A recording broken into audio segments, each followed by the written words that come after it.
the security guard at Hargrove Music Hall, stopped him at the service entrance on a Tuesday night in November, which was the only door Kendrick Osei had ever used, because the front entrance on Meridian Avenue had a brass handle he had been told, at age 9, was not for people like him. He had his violin case in his left hand and a folded permission slip in his right, and he was 17 years old, and he had walked 4.5 miles from the Eastwick bus terminal in the rain because the 34 line stopped running at 8 and the audition had gone long. The guard's name tag said Pruitt.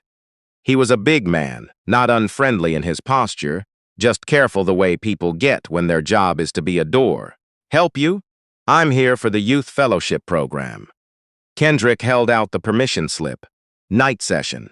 I'm a little late. Pruitt looked at the paper. He looked at the violin case.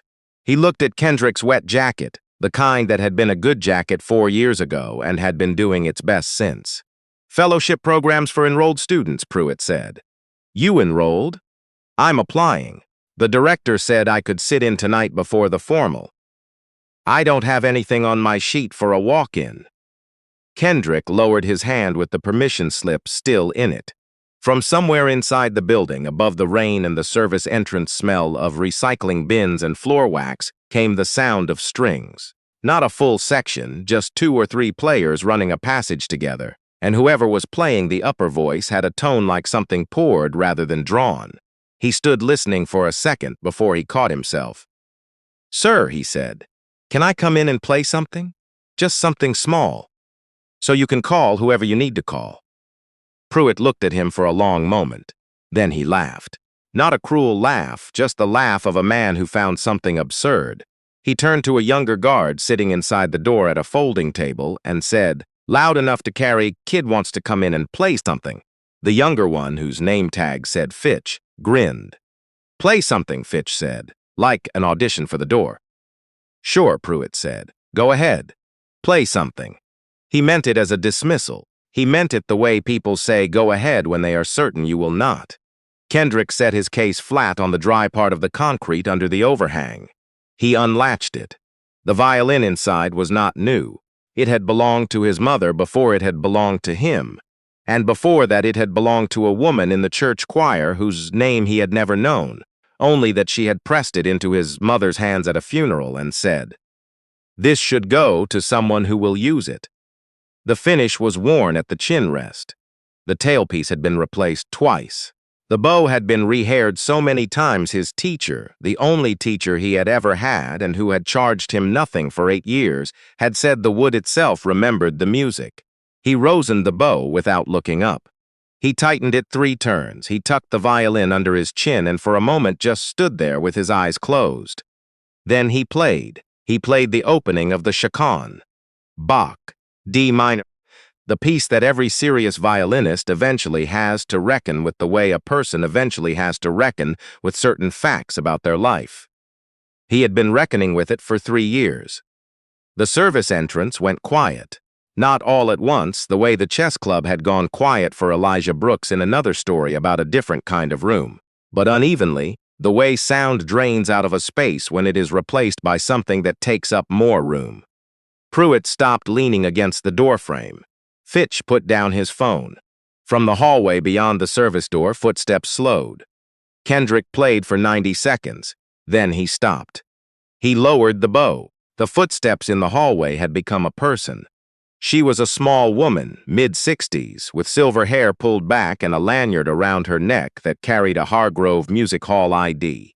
Her name, which Kendrick did not know yet, was Constance Fairweather.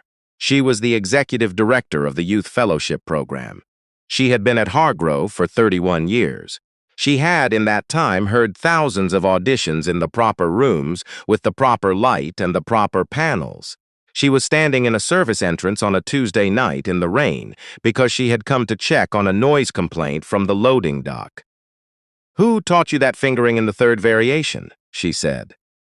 Pruitt looked at her. Fitch looked at her. Kendrick looked at her. "My teacher, Franklin Osei. Is he a relation?" "My father." She looked at him steadily. "Your father teaches violin." "Taught. He passed in 2019. Something moved in her face. Not pity. He had learned to read the difference. This was something more like recognition, the look of a person who has filed a fact away and is now retrieving it. "Come in out of the rain," she said. "Pruitt, he's with me." Pruitt stepped back. He did not look embarrassed. He looked like a man who was recalibrating. Kendrick picked up his case and walked into Hargrove Music Hall for the first time in his life through the service entrance on a Tuesday night in November. And the floor inside was the kind of floor that told you everything about who the building had been built for. Dark walnut, polished to a quiet glow, the kind that absorbed sound and gave back warmth. Constance Fairweather walked quickly. She did not look back to see if he was following. He followed. She led him not to the practice rooms, and not to the main hall, but to a small office at the end of the first-floor corridor, the kind of office that had been someone's private study before it had been an office. Bookshelves floor to ceiling, a desk with papers in orderly stacks, a speaker in the corner, playing something low that he identified after a moment as late Schubert. "Sit down," she said. He sat. He kept the violin case across his knees. She sat across from him and looked at him the way she had looked at the service entrance, directly, without managing the look. "The fellowship program's applications closed in September. I know. The spring cohort has a wait list of 42 students, most of whom have been preparing for 2 or more years. I know that too." "Then you know that showing up at the service entrance in November is not a path into this program." "It was the only path I had," Kendrick said. "So I took it." She looked at him for a moment. "How old are you?" 17. 18 in March. "You've been playing since when?" "Since I was 6. My father started me, and since your father—" "Bernard Tilley, at St. Augustine's is on Kepler Street. He's been my teacher since 2019. He doesn't charge me." "Bernard Tilley." She said it differently than she had said the other things, like a word she was glad to hear. "I know Bernard. He was a section violinist with the Philharmonic for 20 years before his hearing. He told me. He doesn't tell many people. He told me because I asked him why he was still teaching if he couldn't perform anymore." Kendrick looked at his case. He said because the music doesn't stop when you can't hear it. It just moves into other people. The room was quiet except for the Schubert. Constance Fairweather folded her hands on the desk. "The night session tonight is an informal chamber group, graduate students and 2 of the fellowship scholars. They've been working on Brahms, the F minor piano quintet. The pianist is going to be late. They're running the string parts." She paused. "I could take you in as an observer, not as a participant. As an observer, all right. If anyone objects, you leave without argument. All right. And tomorrow morning you bring me whatever you have from Bernard. Recordings, notes, repertoire list. Whatever he has given you. And I will look at it. I am not making a promise about anything beyond looking. I understand." She stood. She walked him down the corridor and through a set of padded double doors and into a rehearsal room that smelled of rosin and old wood, and the particular kind of quiet that music rooms hold on to even when they are full of sound. There were 4 of them already there. 2 violinists, a violist, a cellist, graduate students, 3 of them, and 1 girl who was maybe 16, and who played second violin with her eyes half closed the way people do when they have long since stopped needing to read the page. They looked up when Constance brought Kendrick in. One of the graduate students, a tall young man with the confident posture of someone who had never needed to fight for a chair, looked at Kendrick's old case and then at Constance with a question in his expression. "Observer," she said simply, and pointed Kendrick to a chair against the wall. He sat. He watched. They ran the first movement. They stopped at the same passage 3 times, a handoff between the 2 violins in measure 40-something, where the line had to breathe between them without losing shape. The taller student kept clipping the breath. The second violin kept waiting a fraction too long to pick it up. Kendrick's fingers moved on his knee. Not obviously, just tracing. On the 3rd stop, Constance, who had been sitting to the side with a score, looked at him, just for a second. "You have a thought," she said. It was not a question. He had not said anything, had not moved except for his fingers. "I'm an observer," he said. "Observers can speak when they're asked." He hesitated. The tall student was already watching him with the politely skeptical look of someone who has worked very hard for a credential and is watching an uncredentialed person prepare to open their mouth. "The breath is there," Kendrick said. "It's just early. If the first violin lets the phrase finish before releasing the bow, the second violin has something to answer instead of something to catch." Nobody said anything. "Run it again," Constance said. They ran it again. The taller student, to his credit, tried letting the phrase finish. The handoff landed. The 16-year-old with the closed eyes opened them and looked at Kendrick over the scroll of her violin. They kept going. At 9:20, the session broke. The graduate students packed up efficiently. The girl with the closed eyes lingered. She came over to the chair against the wall where Kendrick was still sitting. "Where do you study?" she asked. "St. Augustine's on Kepler Street." "With who?" "Bernard Tilley." She looked at him for a moment. Then she said, "My grandmother heard Tilley play in 1987. She said it was the only time she ever cried at a concert. She didn't think she was a person who cried at concerts." She zipped her case. "I'm Petra Haynes, Kendrick Osei." She nodded and went out. The room emptied. Constance Fairweather was the last one at the door, checking the lights. "9 o'clock tomorrow morning," she said without turning. "Bernard's materials. The side entrance. Will know your name." She went out. The lights dropped. Kendrick sat for a moment in the dark rehearsal room with his case across his knees, and through the wall he could hear, faintly, someone in another room running a passage over and over the same 4 bars, reaching for something's just past their fingers. He understood that. He went home on the bus that had resumed after 9, and the bus was almost empty, and he sat with the violin case on the seat beside him and looked out the rain-streaked window at the lights of the city going past, and his left hand rested against the case the way a hand rests against something it has been holding since before it could remember holding anything. His father had bought this case secondhand when Kendrick was 8. The latches were mismatched, one silver and one that had been replaced with brass. His father had said, "The case doesn't play the music plays itself. The case just keeps the rain off." His father had said a lot of things like that. Small things that sounded plain at the time and expanded later. The way a word you learn young keeps finding new meanings the older you get. Franklin Osei had played in church orchestras and school programs and community concerts. And once, Kendrick was 4 and could not have understood it, at the inaugural gala of a small community arts center in the Eastwick neighborhood, a center that closed 2 years later for lack of funding. He had never played in Hargrove Music Hall. He had applied for the Hargrove Fellowship Program in the early 1990s and had been told his application was incomplete, though he had sent everything they asked for, twice, and the letter had come back with a form response and a name at the bottom that was not quite legible. Kendrick had found this out not from his father, who never mentioned Hargrove, but from Bernard Tilley in the spring of Kendrick's 2nd year studying with him, when Kendrick had said he was thinking about applying to the fellowship program. Bernard had looked at him for a long time. Then he had said, "Your father tried. He said it the way you say something that has been sitting in a quiet place for a long time. He tried, and they told him his paperwork was wrong, and he didn't argue because he was 23, and he believed what institutions told him about himself, the way a lot of us did back then.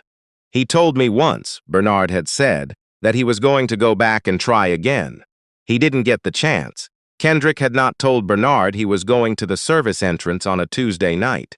He had not told his mother, who worked 2 jobs and had enough to carry. He had told nobody except the God he prayed to in the particular private way his father had taught him, which did not involve much talking and involved a great deal of listening. He prayed on the bus home in that way. He listened. The bus let him off 4 blocks from the apartment.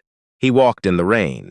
Morning came early and gray. He printed Bernard's letter of recommendation, which Bernard had written 8 months ago in hope, and which had never been sent to anywhere because the application window had closed. He gathered what recordings he had, 3 on his phone, 2 on a voice memo app that compressed the sound badly but preserved the notes. He printed the repertoire list Bernard kept by hand in a spiral notebook, the kind that cost $1 at the drugstore. He took the bus to Meridian Avenue and went in through the side entrance at 8:57. And the guard there, a woman he did not recognize, looked at a sheet and said Osei and stepped back.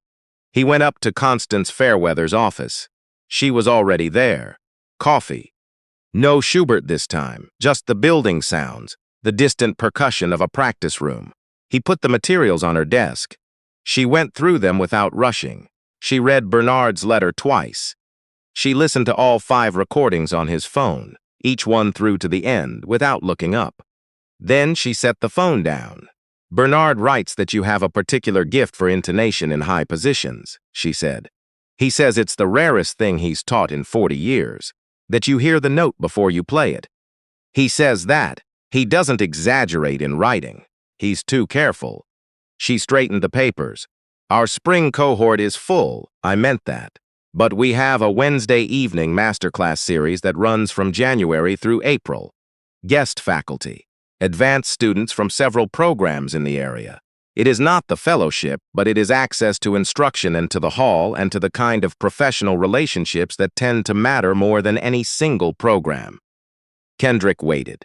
I would like to put your name on that list, she said, with a note from me to the guest faculty that you are to be given whatever chair you earn, not whatever chair is left over. He looked at her. He looked at the materials on her desk, the dollar store notebook, the phone with the compressed recordings, the letter from a man who had taught him for free for 4 years because the music doesn't stop when you can't hear it. Why? He said. She considered the question seriously, the way he had asked it. Because I have run this program for 18 years, she said, and I have made decisions in that time I can't take back. And I cannot take back the letter your father got in 1993 with the form response and the name at the bottom. But I can decide what happens in this room this morning with what is in front of me. Kendrick's hands were still on the table. She looked at him steadily. You have a right to be here, Mr. Osei. Not because I feel badly about your father, because you have a right to be here. Those are different things, and I need you to understand that I understand the difference. The building breathed around them. Somewhere below, something that might have been a cello began a slow scale. He said, Yes, ma'am, she said, Wednesday evenings, January 9th. 7 o'clock, main hall, 3rd floor. He nodded. She stood up. The meeting was over in the way of people who run things and mean what they say. She walked him to the door. In the hallway, Kendrick put his coat on. He picked up his case. Mr. Osei, she said. He turned. Bring the chaconne, she said. Whatever part of it you have. Bring all of it. He went out. The next 2 months were the same as the months before them in most of the ways that matter. Early mornings, the bus. School, the bus. Bernard's on Wednesdays. The difference was that the Wednesday lesson now had a shape, a direction, a place it was pointing. Bernard knew about the master class list by the 2nd week. Constance had called him. He had said nothing about it at their next lesson, only arrived with a piece of paper that turned out to be a practice schedule for the chaconne, broken into 8-week segments, annotated in the small, precise handwriting of a man who had spent his life making notes in the margins of things. I spoke with Constance Fairweather, Bernard said, when Kendrick looked at the paper. I know. She's a fair woman. She's made mistakes. She knows it. He tapped the paper. You start at the top. You do not skip sections because you think you already have them. You don't already have them. I know. Bernard looked at him for a moment. Your father would have liked her, he said. I think they would have been able to talk. It was the most Bernard had said about Franklin Osei in 4 years, and it was enough. January 9th came cold and clear. Kendrick wore the same clothes he always wore because he had thought about wearing different ones and decided against it. Because wearing different clothes would mean he had decided. The room was something other than a room he had earned. The main hall 3rd floor was larger than the rehearsal room. Long windows, 3 rows of chairs arranged in a horseshoe, music stands with proper lights clipped to them. 12 students were already there when he arrived, most of them older, 2 he recognized from the Tuesday night session. Petra Haynes was there. She looked up when he came in and nodded once, the nod of someone who has held a chair and knows you belong in one. The guest faculty that evening was a man named Victor Bauer. He was Austrian, 60-something, with the blunt courtesy of people who have spent careers in the European concert tradition and do not perform warmth but do not withhold directness. He had won things. He taught at places with long names. He shook hands without energy conservation. He went around the room and asked each student to play 16 bars of whatever they were working on. When he got to Kendrick, he looked at the old violin, the worn case, the mismatched latches. He did not say anything about them. "What are you working on?" he said. "The chaconne. Play me some of it." Kendrick played. He played the opening 20 bars, then the first variation, then the transition into the second. He played the way Bernard had marked the schedule. From the top, no skipping, not because you're performing, but because this music requires the whole sequence, or it requires nothing. The room was quiet. Victor Bauer let him finish the section before he raised one finger. Kendrick stopped. "Where do you study?" Bauer said. "With Bernard Tilly, at St. Augustine's on Kepler Street." Bauer looked at him for a moment. "Tilly was the most musical player I heard in America in the 1980s, he said, without decoration. "I told him so at a festival in Vermont in 1988. He told me I was overstating it. I told him I was not in the habit of overstating." He looked at the violin. "That is his influence in your playing. The tone production in the lower half of the bow. That is something he knew that very few people know." Kendrick did not speak. "You have technical gaps," Bauer said. "Your spiccato is unreliable. Your shifting in 7th position is something we will need to address. But the musical instinct is not something I can teach. The technical gaps are things I can fix." He moved to the next student. He fixed them. Over the next 3 months, he fixed them the way a man fixes things who does not believe in complimenting work that is not yet done, one session at a time, with patience that had nothing sentimental in it. Kendrick showed up every Wednesday. He showed up early enough to warm up in the hallway because there were no practice rooms available to him at that hour, and after the 3rd week, Constance Fairweather sent a note to the room scheduler that gave him access to room 14 on Wednesday afternoons from 5 to 7. He used it every week. He did not thank her in person. She did not seem to expect it.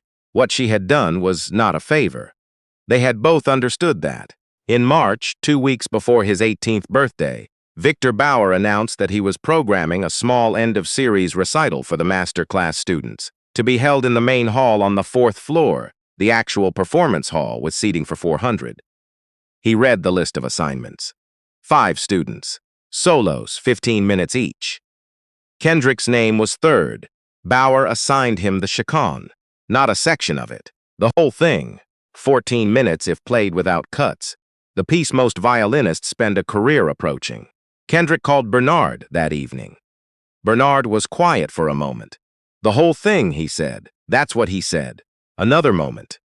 "All right," Bernard said. "We have 5 weeks. Come Saturday morning. We start at the beginning." The weeks between were not romantic. They were the kind of preparation that does not feel like preparation because it feels too much like work. Kendrick played the chaconne in pieces, and then in sections, and then in half, and then all the way through with Bernard, stopping him wherever the instinct had gone on autopilot, wherever the notes were right, but the music had become mechanical. "There," Bernard would say, from his chair by the window. He could not demonstrate now. His bow arm had not been reliable since 2021, a nerve issue, quiet and permanent. He would say there and describe what he heard, and sometimes he would hum it, off-pitch but rhythmically exact, and Kendrick would play it back differently. One evening near the end of the 4th week, Bernard said, "Stop, just for a moment." Kendrick lowered the bow. "Your father could play the chaconne," Bernard said. He said it to the window, not to Kendrick. He never performed it. He played it in here, in this room, on 3 separate occasions when things were difficult. He would call and say, "Bernard, I need to use your room for an hour." I would say, "The door is open." I would leave and come back when he was done. He looked at his hands. Once, the year before he got sick, I came back early. I stood in the hall. He was playing the major section, the middle part where the piece turns toward the light before it comes back. I stood in the hall and listened, and I thought, this man has no idea what he is. He looked at Kendrick. He didn't.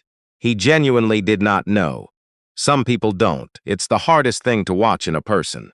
Kendrick said nothing. "You know what you are," Bernard said. "I am not saying that to flatter you. I am saying it because knowing is its own responsibility. You will be in that hall in 10 days, and the people listening will include people who could have made it possible for your father to have been in that hall. Some of them are good people who made small bad decisions over a long time and told themselves the decisions were small. Some of them know exactly what they did and why. You will not be able to tell the difference by looking at them. You do not need to. You play the music.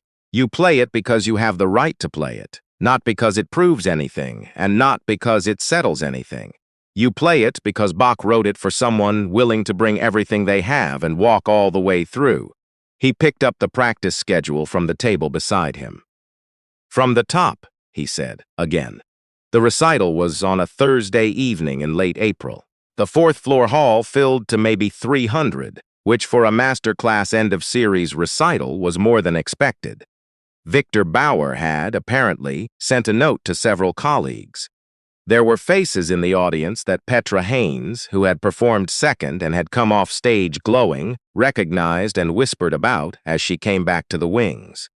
Constance Fairweather was in the fourth row on the aisle.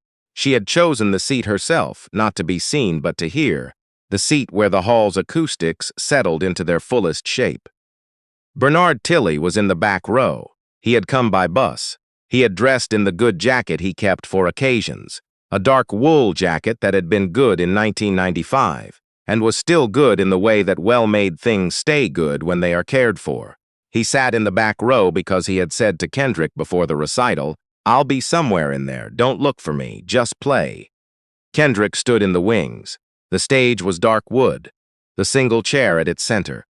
The music stand with the light clipped to its edge. The hall stretched beyond, warm, expectant. He thought of a kitchen on the east side of the city, a specific Saturday morning when he was 9 years old, his father at the table with 2 cups of tea and the old violin case open between them and the sound of the radiators and the sound of traffic from Kepler Street through the single-pane window. His father had said, "Today we start the Bach. The Bach. The one that is all the things at once." Kendrick had said, "Is it hard?" His father had looked at him with the particular look he reserved for questions that did not require an answer and said, "It is honest. That is the same thing." Victor Bauer gave the introduction from the stage. He was brief. He said Kendrick Osei. He said the Chachakan in D minor. He said nothing else. Kendrick walked out. The light was brighter than the warm-up light had been. The audience was a shape, not a collection of faces. He found Bernard in the back row without meaning to, just for a second, the good jacket, the still hands. He stood at the center of the stage. He brought the violin up. He played. He played the chaconne all the way through, from the opening double stop in D minor that hit the hall, like a question that already knew its answer. Through the variations that built and complicated and questioned, through the central section where the key turned to D major, and something that had been heavy in the music became briefly radiant, and through the return to minor that brought it all home in full knowledge of everything the beginning had not yet known. 14 minutes and 20 seconds. When he played the final chord, he held the bow on the string a moment past the sound, the way Bernard had taught him, because the note does not end when you stop playing it. It ends when the room decides to let it go. The room let it go slowly. Then it stood up. Not politely, not at the front first and the back reluctantly. All at once, the way rooms stand when something has happened that does not require coordination. Kendrick lowered the bow. He looked at his hands.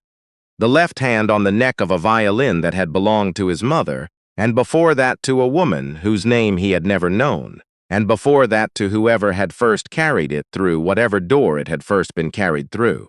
He looked at his right hand, the bow in it, the wood his teacher said remembered the music. He looked up. Victor Bauer was standing in the front row. He was not clapping.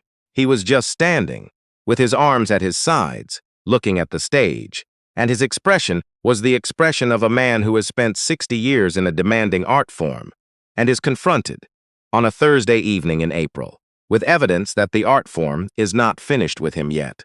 After the reception, after the handshakes and the business cards pressed into his palm, and the careful conversation with a woman from a conservatory in Philadelphia who gave him her direct email and said, "Please use it."